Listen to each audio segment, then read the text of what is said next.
did. Anyways, but I'm just clicking publish on things right now, just so that way I can pretend that I was good today at scheduling. So, how is everyone tonight? Welcome back for another Storytime Chit-Chat. It's a little impromptu, a little fun, you know, we're catching up on some stuff and things. Oh, I just realized I posted all my shit again without putting the link. Aren't I smart? Well, the one has the link tree, so you guys, they'll be fine. I am proud of you. You're just... fudge. You do so good. Oh, I am so good at this. I don't know how I'm getting worse at advertising. You'd think I'd get better with the more I do it, but the more I do it, the more I forget to, like, the more stuff I forget to actually do. Burnout. I'm not burning. Am I? Maybe. I don't smell it. I don't know. I don't know what's wrong with me. It's not showing you online on Twitch yet? What? Oh, nope, now it is. There. I had to reload. Hey. Hello, everyone. Hey. I say like people are here yet, but we'll be starting here in just a I'm second. here. As I said, this is a When Souls Awaken Storytime Chit-Chat stream. This is Storytime Chit-Chat, the 11th part 2, The Reckoning. Oh yeah. Fuck yeah. Because when I changed schedules, I didn't actually think to, you know, fix the one bit to it, and I realized that every Storytime Chit-Chat was going to be like so fucking much if I kept it with the old whatchamacallit. But so I figured that out a little better, which led to the stream being done of you know, this stuff and things. Because I was apparently I can't brain all at once today, but I'm just gonna yell at my Discord real quick. Yell at them. Oh, Do it. Oh, yeah. They like it when I yell at them. I say. Anyway, I just yelled at them when we live. But so we got Storytime Chit-Chat, the 11th part 2, The Reckoning, out of, you know, just because it's wonderful. It's a great thing. So yeah, we're doing this one because we gotta catch up for the other stream, so that way the schedule makes sense from here on out, hopefully. If not, then I fucked everything up, and we'll be having more random Storytime Chit-Chat streams, or the next one won't be very long. I don't know. We'll see, though. We'll figure it out. We'll figure it out. It'll be okay. I'll hold my own hand. We'll be as a treat. Yeah. There you go. That sounds good. Hand holding. Okay. I just realized that I don't have the right music playing at all. I had some darker going on. I don't know. It's just not copyright free music there for a moment. Hello, Ruby. It's good to see you. It's wonderful to see you. I love you. She's going to be extra sweet to you today, Ruby, in particular. I've hurt my people today, and no amount of apologizing is going to bring people back to life. So I'm not even gonna bother apologizing. But I loved it too, man. It was great. I loved that hurt. Yeah. It was fun. Lots of fun. Thank you for the heart, Nightbot. Aw, yeah. Yeah. Anyways, so we're gonna start.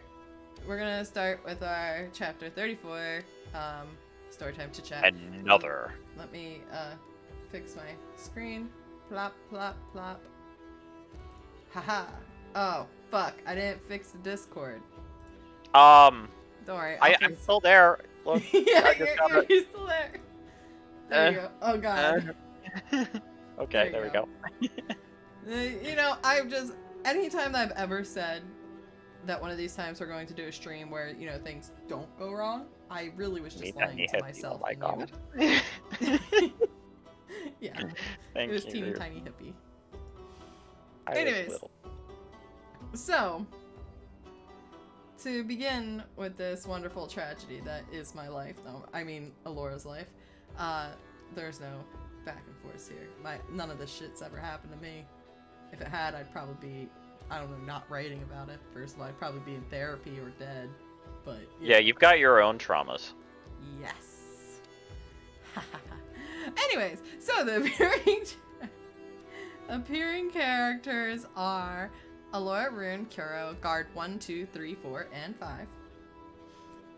And then the priestess and the victim. Oh, and Alanis. I forgot to add him to my list of people appearing. Yeah. But he did actually appear. So. And the priestess is not the high priestess of tarot origin, by the way. It's just a regular random priestess. Okay.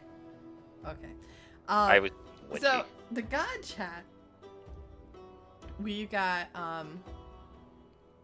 Vesucio, Mencio, Rixicalis coming in as Mama Rixa. Aw, girl. I like calling her Mama Rixa. What is with me? Mama Rixa, Daddy Kuro. What's going on here? You tell me, Amanda. Is there I something you would like to share with the class? no. I love how you're just shaking your whole avatar back. I don't know why, but when I turn my head, my whole body moves. It's like whoosh, whoosh. I could probably fix that. And a perfect time for Crow to come in. Hello, Crow. Hi, Crow. See, we told you that it wouldn't make you sad. It'll just make you concerned. Mm-hmm. Yeah, Anyways, that's okay. so so this chapter we're starting out with Alora modifying her coat. She's stamping on that whatchamacallit. Oh, thank you for the link to all my crap there. That's Hippie's link too. Thank you. You can get access to all of our stuff through that, including our stories, blah blah blah blah, and everything. But Which just released today, by the way. yeah, we had new chapters dropped today. Yes.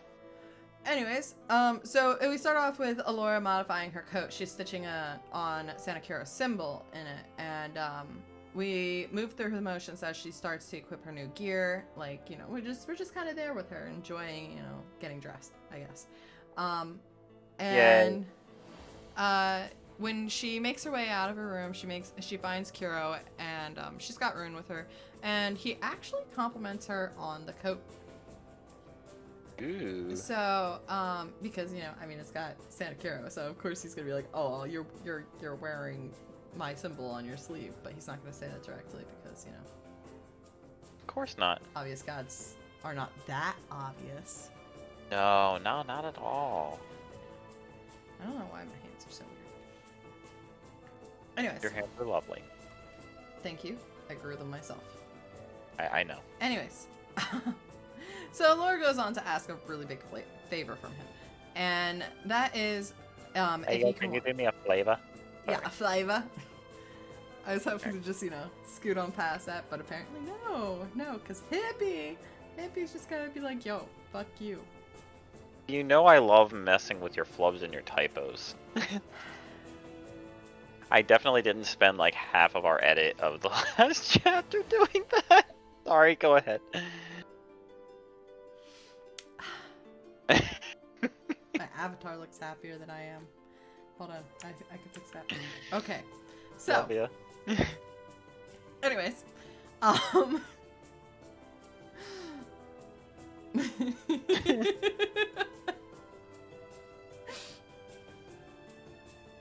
wait, is this the angry face? Or Yeah. the sad face? I can't. There we go. It- Now we're it- happy. We're gonna be happy now. Okay, well that's kind of creepily happily, honestly. Like, Oh my god. I have concerns. This is that was a little cursed. Okay. We're all in danger, Crow. We're all in danger. Anyways, so we're doing a great job of getting into the beginning parts of this chapter anyway. So Alora is asking a big favor of Kuro, and that is for him to watch Rune while she goes off to her new job. Not that she says that or that she had got a new job, but like in a sense she's doing new stuff. But Alora's Alora, so she's not gonna be like, yeah, I'm gonna go kill some bitches. She's gonna be like, can you watch my sloth? Please. I have dependency issues. I'm not gonna admit that, but anyways, so Yeah, Laura has codependency with her pet. We don't know anyone. Yes. Just like Crow. Okay, I wasn't gonna call them out directly.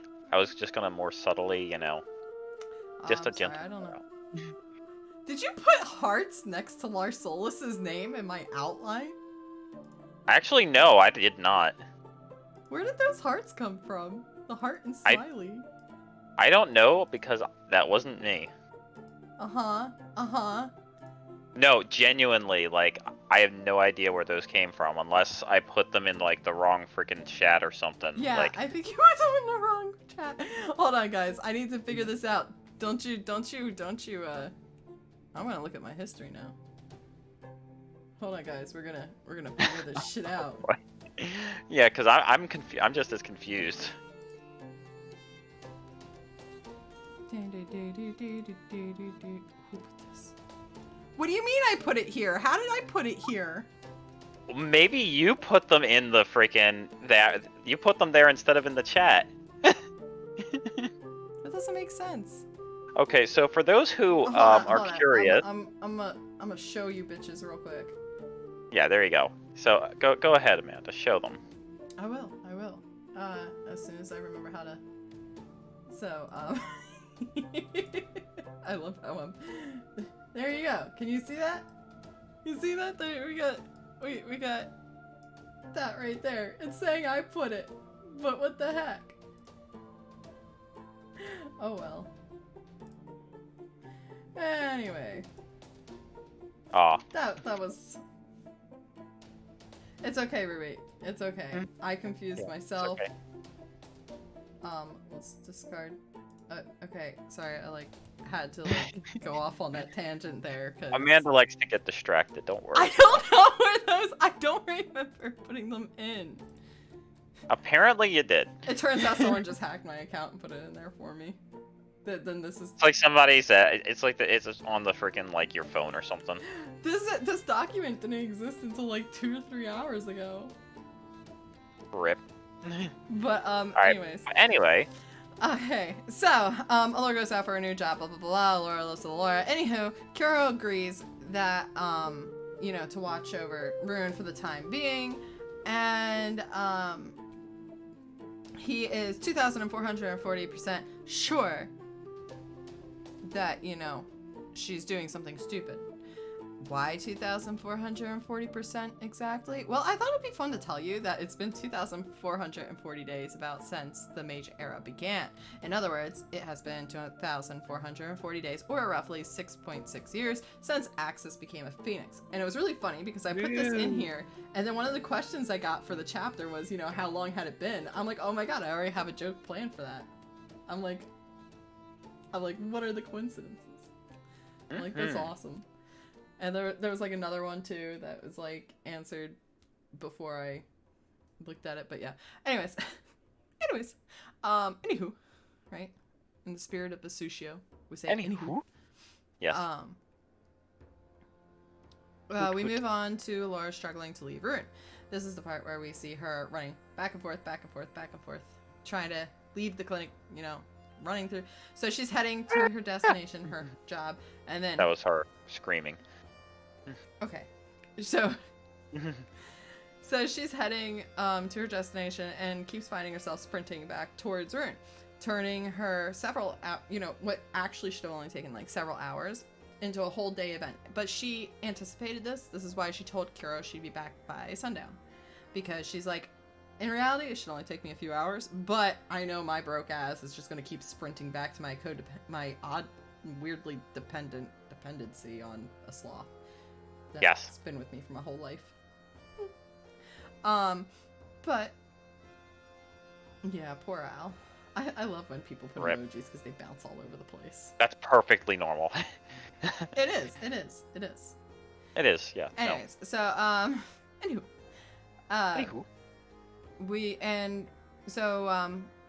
While she's doing her running back and forth, we end up with a flashback that explains the note that she's carrying from Vesutio.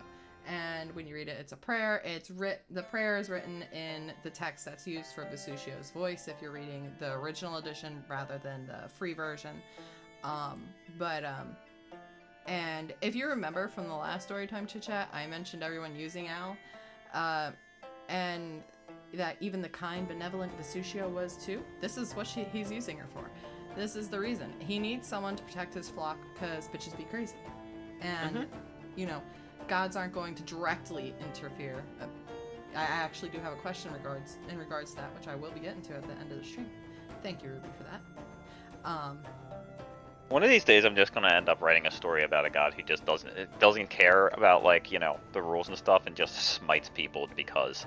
So it's a funny thing is, I have a character like that, but on the benevolent side. Mm-hmm. He's a god that he's actually really quite an interesting character, and he does make an appearance in this story. And he is based off of a very dear friend. Very dear friend. Oh. Ain't that right, Hippie? Yeah. And influenced by you know, the Avatar Zyko as well, because Yes. the two of them just mesh so well. I together. forgot that he appears in the story. Yes. He Oh, I can't actually, wait. the weirdest thing about him is he appears in every story I've ever written. Like, That's right. With the exception of the first one you ever wrote, I think. Yeah, because he didn't exist until after that story. Yeah. But who knows? It might be. But yes, so there will be a character coming up at some point that is. It's based still a on ways me. off. But it's a ways off. But He'll show up when the main plot is actually taking place. We haven't reached the main plot yet.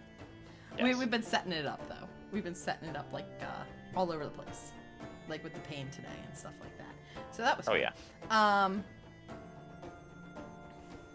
So after this flashback, you know, we see her facing her path again, and Vesutio is you know, in God chat, calls her Unicus. And Mentio is like, why call her that? And Mama Rixa is like, because my child is amazing, you overgrown lizard! I mean, she's not that disrespectful to the dragon, because let's face it, dragons are amazing. But really, the name more or less means unique. And Rixa makes the point that she has made, that Allura has made a god cry, it was Sanakiro, made one bleed, Rixa, and pulled herself out of the all-consuming darkness as far as any of them can tell.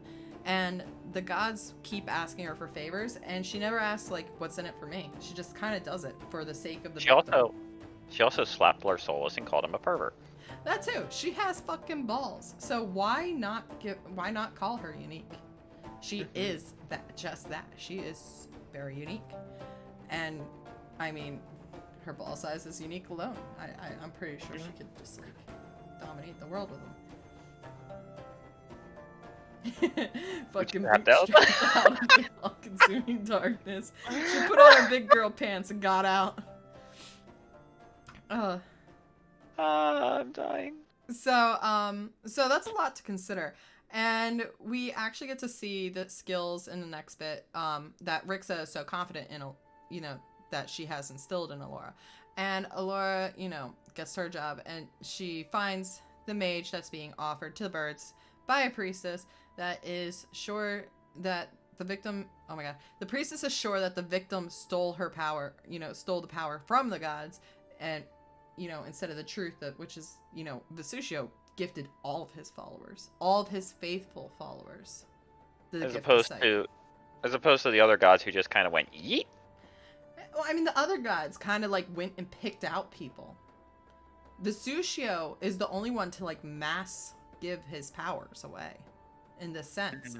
And he did it to protect them. He was really hoping that if they could all see the souls that had been altered, that they could avoid them and not end up in the path of a mage like Axis, who will just smite anything that, you know, pisses him off.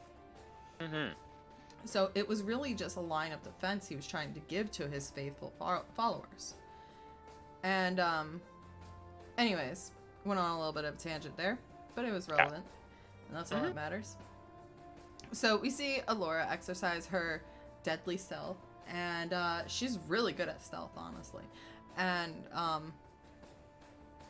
so yeah, but not all the souls that were altered were the ones that to look out from. That is true. That is more than true. And we're going to see that there's really no clear side that is all victim or all aggressor. The side that, you know, the mage side is going to have good and bad, and then the non-mage side is going to have good and bad. Everyone's going to have their reasons, and we're going to have a lot of blurred lines.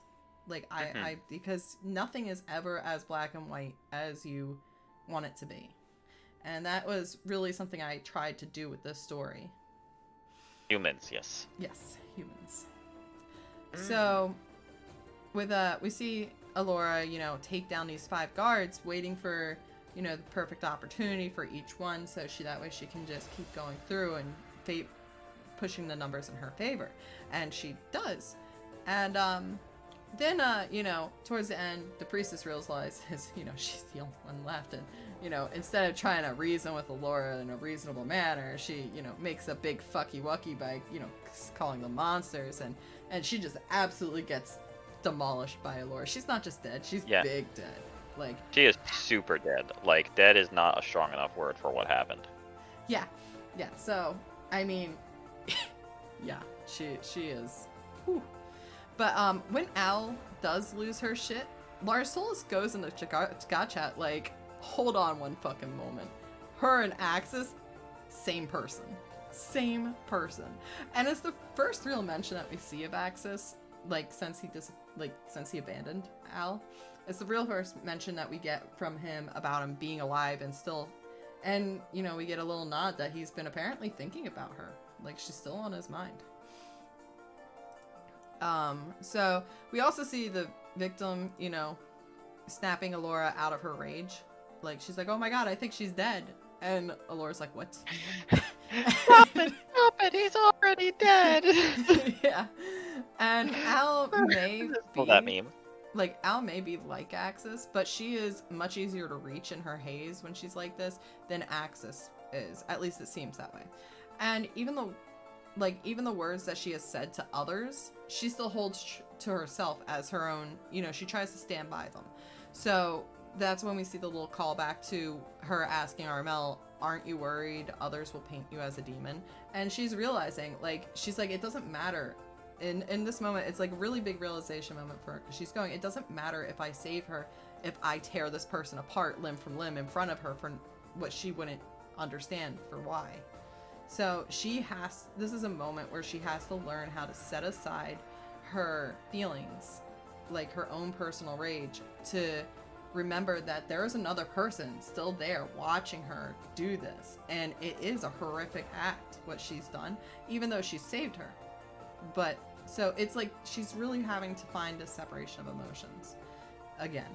So she has to find a balance, and she's going to struggle with it.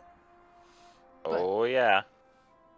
Yeah, it doesn't help if you cut off all your emotions all the time. Like, a fake smile is a fake smile. Mm-hmm. But, anywho, the victim is saved, and Allura, after that moment, manages to... Gross! Yeah, it's fine. Anywho, the victim is saved, and Allura, after that moment, manages to remember to show, the victim some warmth, and it was a defining moment for Al here, like I said. And, she's going to need what she learned here in the future, because, lots of horrible things are coming her way, because I'm a monster. But, the chapter rounds out with Allura talking, taking the victim back to Kuro's clinic, and Kuro gives Allura a bit of the worried dad greeting, and he ends up wrapping her hand, because it's a little bruised up. It could use a little extra support. It's nothing serious. Nothing that won't, be fine within the next couple days, probably, especially under his care. She's like, I don't care, I want to get out of here, I'm fine, I told you it was fine. She's being obstinate about him treating her.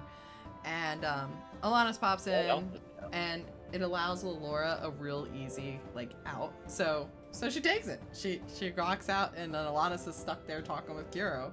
I mean, Kuro is stuck there talking with Alanis. I swear I know these characters. You do. And Alanis tells Kuro about the victim and says how lucky she was for Allura being able to intervene there. Mm-hmm. So, lots of big parts on this chapter. So, yeah. Not as big as today's chapter, but oh yeah, no, today was a bit rough. You're gonna want to go and read that, I tried to warn everyone that it was a pain train. I said it was a pain train. I told my people it made me cry when I wrote it, and me cry, when I edited it. Oh yeah. I feel like it's like even worse when you cry a second time when you edit it, you know? It's like, really? You knew what was happening. There's Ruby. I'm sorry, Ruby. Do you need a hug? I give you hugs. Give you creepy avatar hug. Ah. Oh my god. No. There you go. There's a heart just for you, Ruby. Oh, you're getting better at doing that with the avatar. Yeah, it's a little weird. It all depends if I have my thingy set up well. It's still a little weird with the position and all, but it's better than it was the first time I used it, obviously. But We all gotta practice with weird positions every now and then. Exactly. Oh god, my hand just went in a really weird position there. That was a little too well timed. Yeah. Alright, so with our chapter caught up, I'm going to head on over into the questions that my wonderfuls have submitted for this chapter. And I can tell you that all these questions have been submitted by the wonderful, lovely Ruby, who is in chat and major supporter. Oh yeah. But you know, if you have questions yourself about this chapter, feel free to put them in the Discord whenever, or you know, hit me up. I am more than happy to answer questions, and there's always a possible chance that even if they are about this or previous chapters, that they could actually still end up on the next Storytime Chit-Chat. There's no rule saying that I can't answer a question about chapter 1 when I do Storytime Chit-Chat on, you know, chapter 40 or whatever. Not 40. 40's not out yet. But you know what I mean. The point stands. Yes. The point stands. Are you ready? Go ahead and hit me with your best shot. I mean, hit me with the script, because I'm not ready for anything else. All right, hitting you with specifically the script. Question. Dot. Would the birds really have taken the trapped mage as a sacrifice? Question mark. They would not. No, the birds are patiently waiting actually to feed on the priestess and her guards.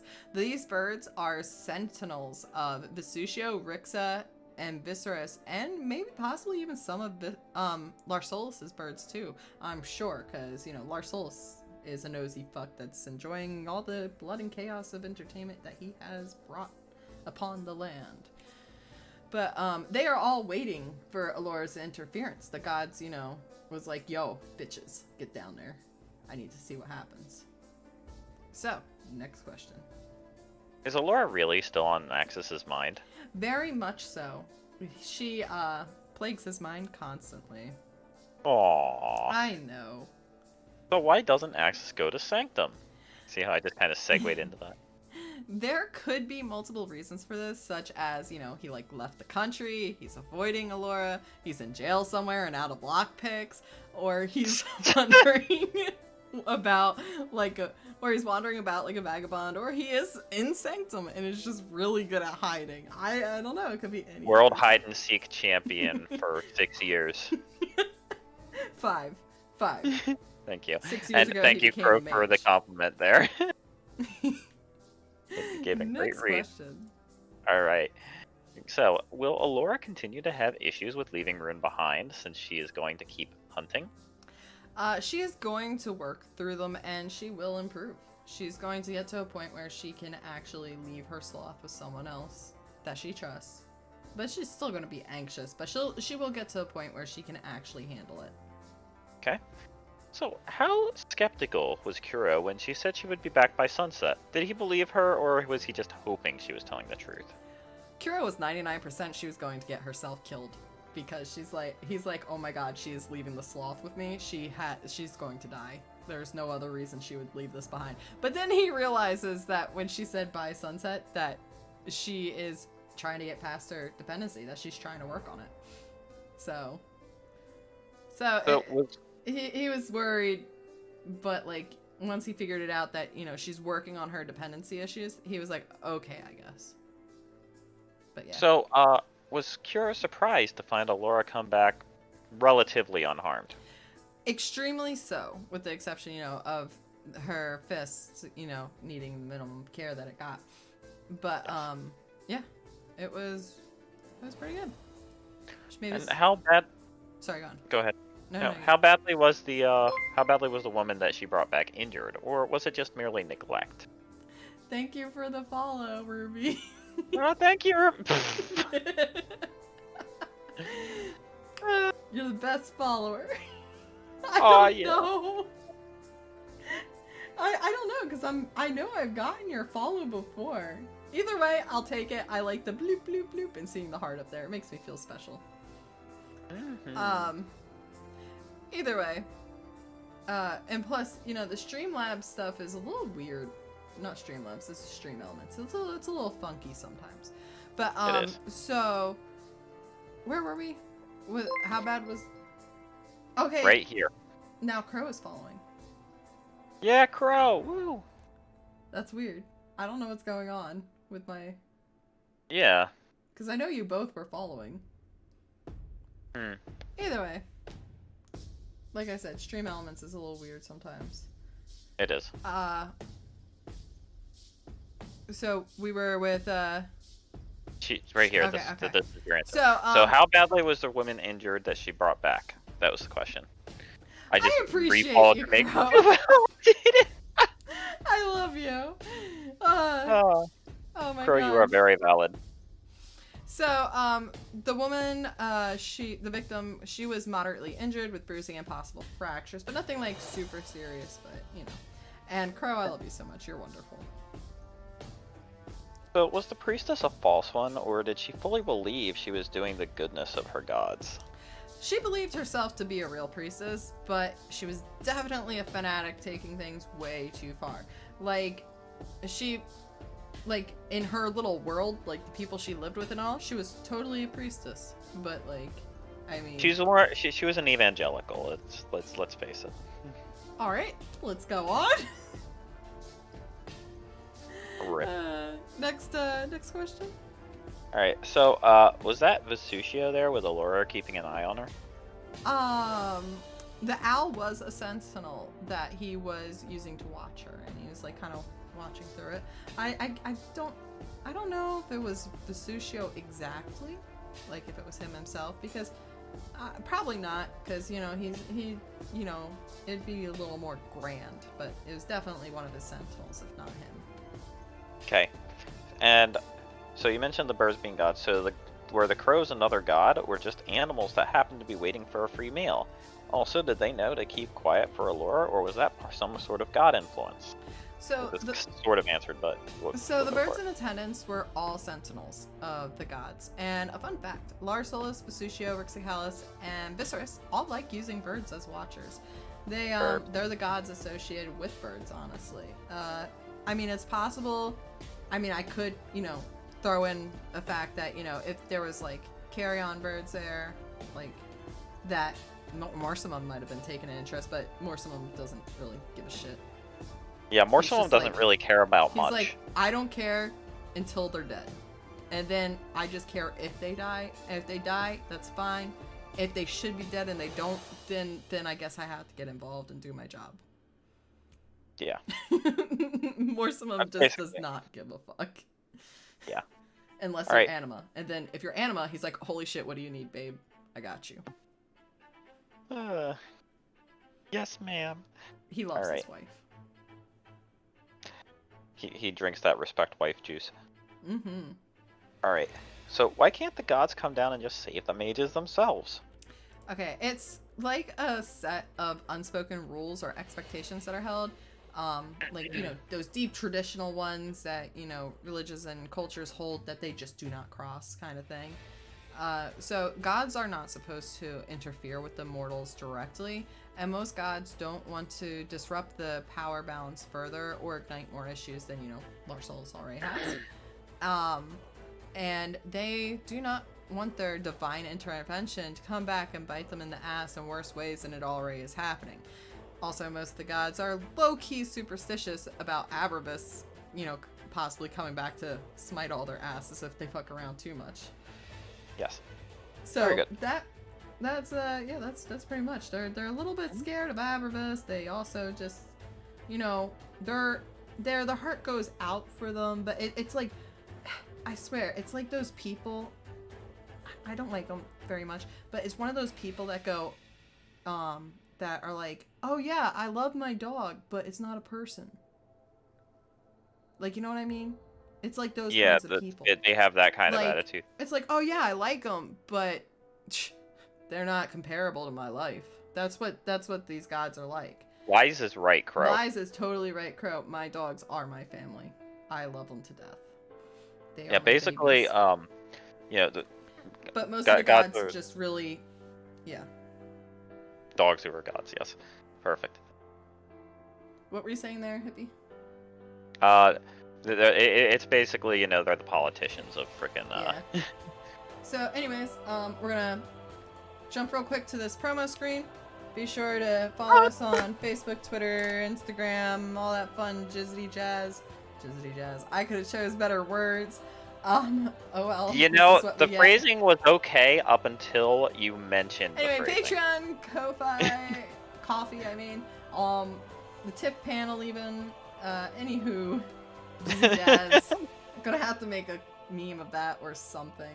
So someone needs to be writing down all the stupid shit I say when I stream, so that way I can make fun of myself in the comic. Let me write this down real quick. I would absolutely appreciate if people did that. Jazz. Oh, I also hope you know that I have plans for comics that, episodes that for when Souls promote. I have plans to use some of the Discord stuff that's occurred in there, so watch out, peeps. Beautiful. That means, yes, I'm going to somehow draw a picture of, I'm going to somehow make Crow into the comic and Ruby into the comic at some point. It'll be great. There you go. That will be pretty great. Yeah. The more active you are in there, the more likely you are to become part of the comic. I mean, you already see Cease in it, so... Anyways. That's the best part about your comic, is I'm in it. Don't worry, Crow. It's just about, certain things. It'll be fine. You're fine. Well, we appreciate your company. Anyway, so Storytime Chit-Chat, the Aphuanian Tale part now. Here we go. The Aphuanian Tales on Storytime Chit-Chat. There you go. Look, there I am. Hello down there. See everything. Hello. How are you? I'm fine. All right. Good. Okay. But there you go. All right, so I have a few things to talk about today. So first things first, we were actually just talking about the Patreon and Ko-Fi and everything. So, my hair is floaty. Look, whoosh, whoosh, whoosh, whoosh. But anyway, so what I was going to say was, so we were talking about Patreon and Ko-Fi and everything. So first of all, thank you, Amanda, for subscribing for Patreon. So I got a new patron today. I also, just like Amanda does, have a Patreon that I had different tiers for everything, the lowest being $3 a month, and then going up from there. Anyone that signs up for my Patreon gets a free Oracle reading. They also get my new episodes a week early. And the Oracle reading, it's either a general reading if you're 10 or under for your tier, if you're under 10 for your tier, then it's a general reading. 10 or more and it's a specific reason, and if it's 15 or more, it's a specific reading in character, which is awesome. So it is. I'm actually almost done with my queue of my free readings, which means that I'm going to be all open up for that soon. I have a few unclaimed readings from patrons who are waiting for an opportune time for their readings. But if you don't want to commit to a monthly thing, there's also two other ways of supporting me, which are Ko-Fi and Tapas Ink, because I have ink unlocked. So basically, if you do $10 or more through either Tapas or Ko-Fi, then it's a general reading, 15 or more for a specific, and then add 5 if you want it in character, whether it's reading or specific. And yeah, some of those Oracle's readings were a real doozy. Basically, an Oracle reading takes me anywhere from 1 hour to 3, depending on how involved it is, whether it's a general reading, and if there's a lot, like where the dice land.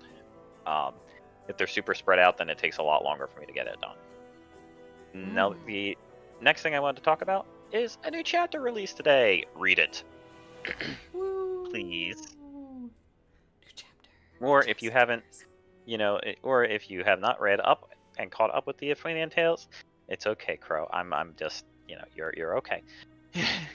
If you have not caught up, though, I would love it if you were to check out everything that I've got up on there. I've got plenty of short stories to choose from. We've got a total of 54 episodes at this point, and everything up and to the last story is complete.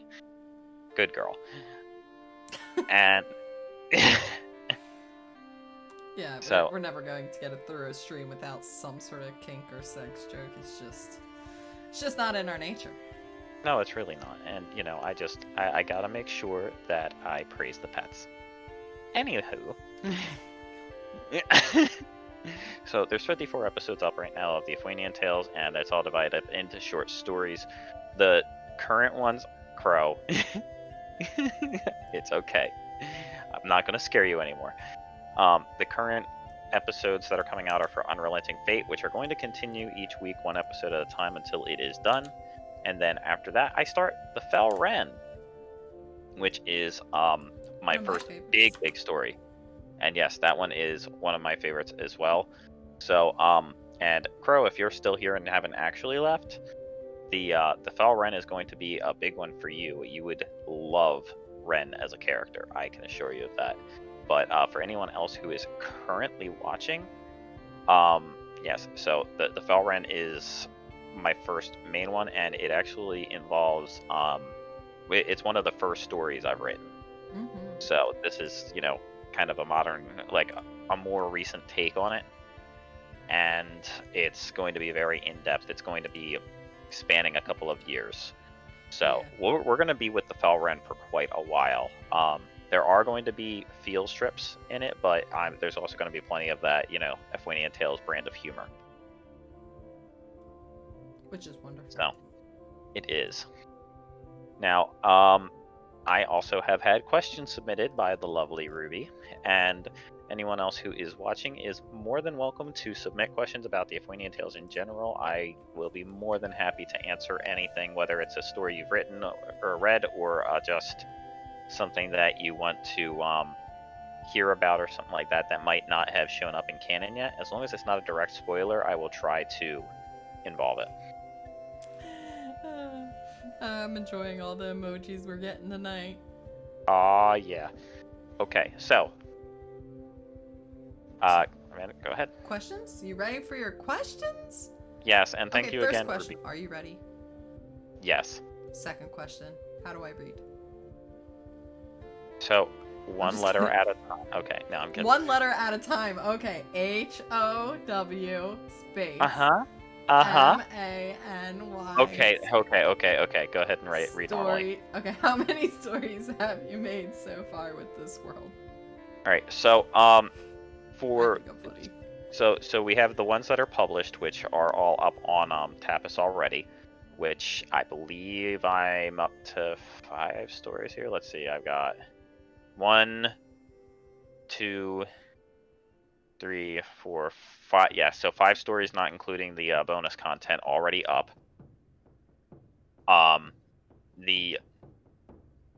So that would be for what's published. In addition to the ones that are already published, I have the following stories that are sort of like kind of planned out. Some of them have been written once before and I'm redoing for publishing. Others are just ones that I know everything that's like planned as far as major events go, and it's kind of generally planned. I still write mostly by the seat of my pants, but the following stories though are the ones that are planned out and figured out. So the first is the Fel Ren. That one is coming up next after Unrelenting Fate, like I was saying. The rest of these are not written here, are not appearing in any particular order. It's just the order I thought of them. So we have Awakening, which is an origin story of the birth of magic as we know it in Aething.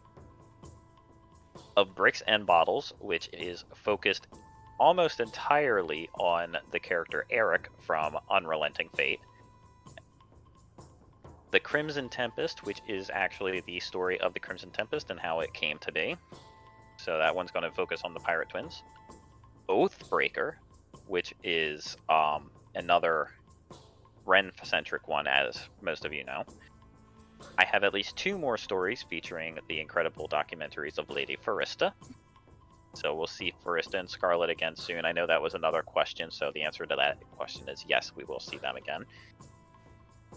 I have one this is a working title. It's called Leaving Home.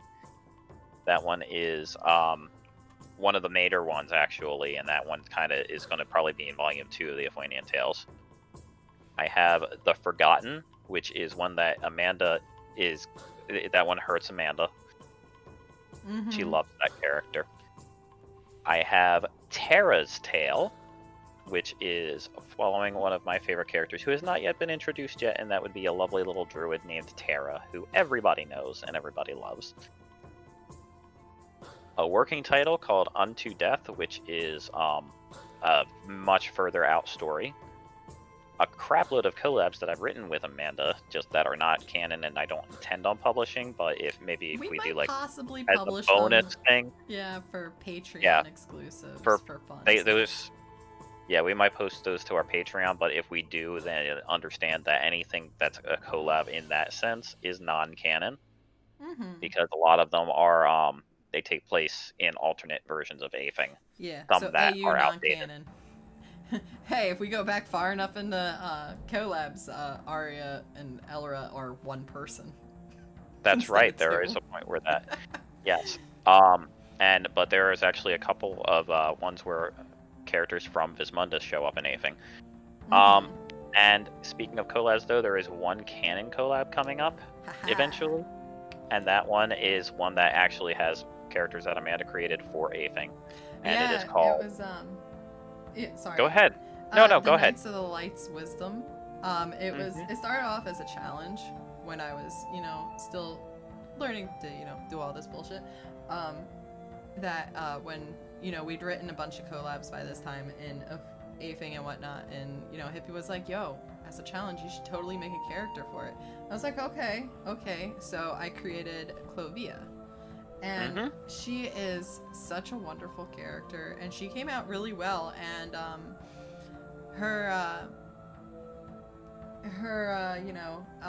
the story ended up being a couple hundred pages by the time we finished it, and we actually did finish it. And I created like 5 or 6 characters actually for that collab, and it's a lot of fun. It takes place with a lot of I don't want to say because I don't know how much of it has actually changed, because we do have to go over and make it so everything lines up with the other stories, because a lot of things have changed. A lot of things have changed, but that rounds out that question. Crow wanted to know. Yeah, I see 2 questions. Crow, yeah, let's do that. I'm managing questions. I got you, boo. Okay. So is Cecilia in more than the one story? I can say yes to that because she shows up in Knights of the Light's Wisdom. I'm not letting you change actually, that. Yeah, no, that's actually still planned. So Cecilia is actually going to appear in Knights of the Light's Wisdom. She is a canon character. She's actually going to have a slightly bigger role later on, but not for a little while. But it is a significant role, and there's reasons for that. But yeah, I have quite a few plans for Cecilia Guelire. Yeah. And for your other question, how the hell does the collab process work for us? It actually works really easily. So what we do is we create a Google Doc, and then we share it with each other, and then we literally type it out together. Like, I'll be like, hey, cease, it's your turn. You got to set up the scene. Whoever's world it is deals with the setting and descriptions for like the areas that they're in. But then like it's kind of like playing D&D just between the two of us, honestly, and we get to control pretty our much dice rolls. And generally we only control our characters. We just yell at each other if we have a disagreement until we come to an agreement. Yeah, usually pretty much. It's just magic. Yeah, if not for like anxieties and stuff, I would totally do like a stream with like just the Discord for people who want to see like the creative process. I have no idea what we would even write for that. We might just because I love you guys so much. We might do a stream in the Discord or something if you want.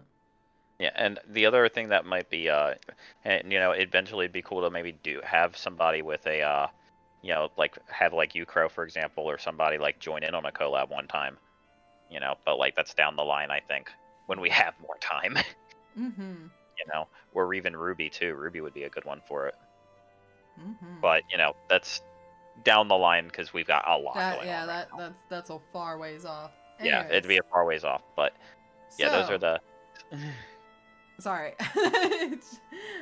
Are any of so if you're ready for the next question, that is. I am. Okay.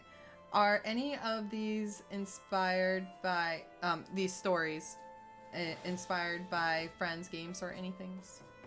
So Anything? most of the characters are inspired more by music and personal experiences. I'll occasionally give traits from friends of mine or something like that, or like there'll be like some like loose inspiration, but for the most part, it actually a lot of it just comes from me. And my thing is when I'm creating a character, a lot of times what it is the character exists to fill a need first, and then I I let the characters flesh themselves out. Um, and sometimes some of my best characters have been ones that have just been made up off the fly that I just like I need somebody for this scene that I'm writing right now and I have nobody, so I'm just gonna bring this character in, and then I ended up really liking them, so they Mm-hmm. became a major part of the story. um I'm Yeah. trying to think of one off the top of my head right now. Well, actually, Gemini, one of the major Gemini is a characters, big was one. not. Yeah, she was not originally a planned character, and she She was a became a huge random. part of. She was a random character that became a huge part of And it's of like, Ren's can't story. imagine the story without her now. Yeah, exactly. So there's a lot of characters like that. Actually, another one is Cecilia. Cecilia is another one at first that was kind of random, but then I fleshed her out, and I did have a plan for a character like Cecilia. I just didn't know what yet. Mm-hmm. So Just with that whole random, characters becoming meaningful and like a big part. Like Santa Kuro, like in When Souls Awaken, Santa Kuro wasn't supposed to be Kuro. Kuro was supposed to be someone else. Kuro was supposed to be Alanis. Alanis didn't exist. It was just Kuro there, and Kuro was a different person than Sano Kuro. And then it all changed. hmm yeah, everything changed there.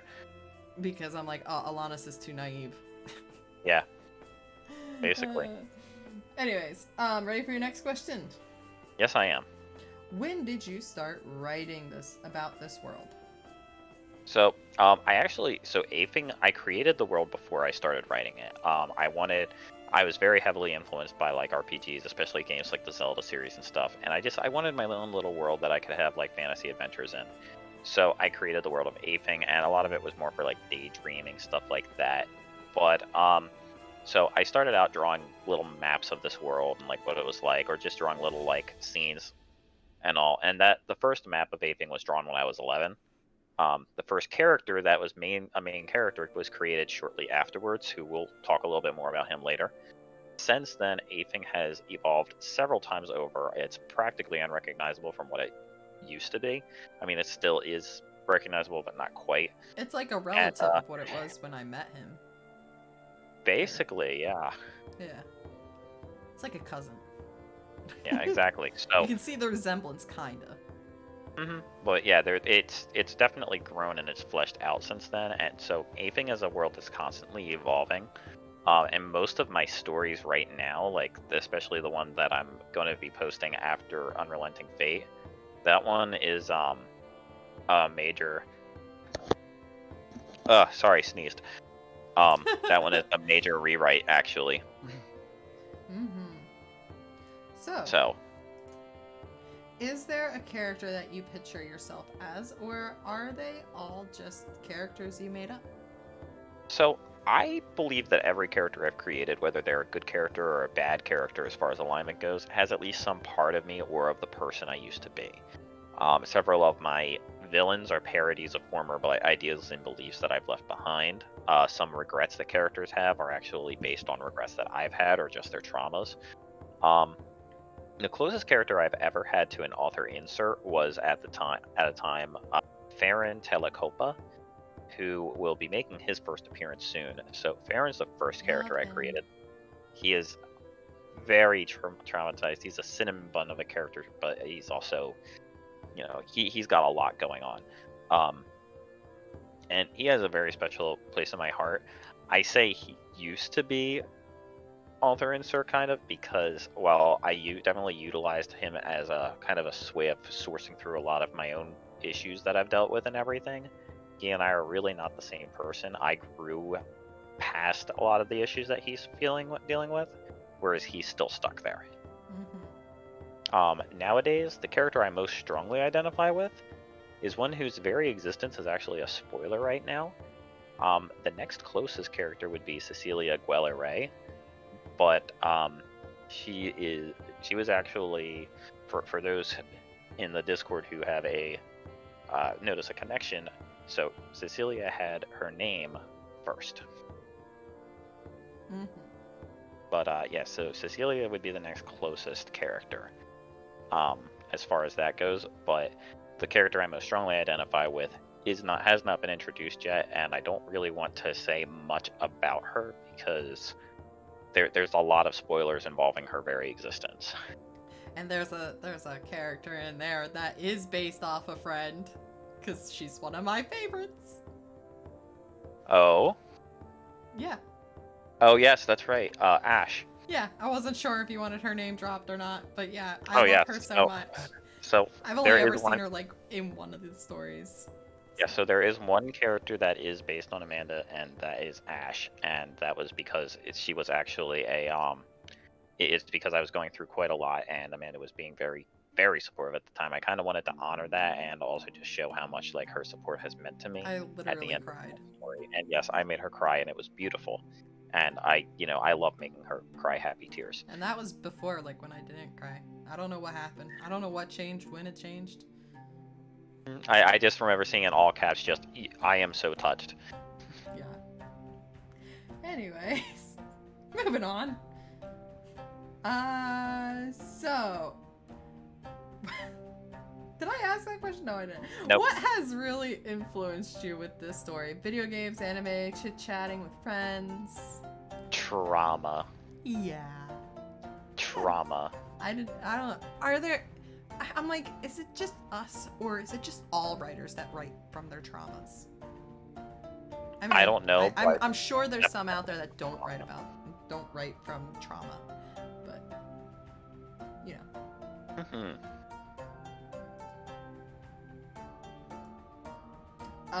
So, are we going to get another story of Scarlet and Farista? Yes, we are. So the next story with the two of them will take place in the Crimson Forest of Eternal Flame. My plan is to, I'm kind of taking a break from them right now just because of the amount of stories I have planned already, but I do want to revisit them and explore their relationship a lot further and their growth together and everything, because there's a lot of shipping going on with that, and there's a reason for that is because I do intend on having that be kind of a love story, but I'm not there yet. So, how has Aaron been all this time, our wonderful shopkeeper? So I asked Aaron, the shopkeeper, how they're doing, and they answered, and I quote, "living the dream." Sounds about right. So I do have plans to check in on him as well. I've got the basics, the very first part of actually his next story kind of written. I want to go back to it when I have more figured out for that, because I got a lot more projects between now and then. Yeah. All right. And that, pretty much wraps up Storytime Chit-Chat for tonight. And it's really funny because it's like, normally we do so much more chapters in the way, and somehow we still took the same amount of time. But we had a lot of wonderful questions, and, we always enjoy having everyone talking and whatnot, and we really took the time to keep the chat involved too, since we had our wonderful people there. But once again, make sure to check out and follow our shit. Yeah. And because tonight wasn't actually a planned Storytime Chit-Chat, we're going to be ending this stream, taking about a 5 or 10 minute break, and then we will be back up continuing the playthrough of Oblivion. So it will be Oblivion. Yes. Anyways, switching over to the credits there. Once again, thank you for, to all my wonderful followers. I appreciate the shit out of you. Thank you for everyone who's donated and supported through Patreon and Coffee. With, special thanks to my Patreon and Coffee supporters, Cecilia, Kathy, Alex, Ruby, and Trail. Without, your guys' constant support, as well as all the people on my Discord, they are such a delight to have throughout the day. And Mhm. you know, it's great having wonderful friends like Crow to validate us all Yes, throughout the day. and Ruby for constantly giving us like a ton of views and just being like a super Yeah. supportive on the story. That's Yeah. just been amazing. So, new chapter drop today for When Souls Awaken, as well as the Aphuanian Tales. So please check them out if you haven't yet. When Souls Awaken is a pain train of an episode this time around. So Crow, when if you do continue reading the story and you ever get around to chapter 37 is the one you're gonna want to avoid. I can just tell you what horrible things occurs in there if you don't want to have the feels, because Yeah, and same thing for the yeah. Fel Crow. I mean, I would recommend you read the stuff, but if you're like scared about at any points with that, just let me know, and I would definitely 'cause that one's got a lot of hurt. Anyways, thank you again, everyone who came and watched. We'll be back up and running in about 5 or 10 minutes Yep.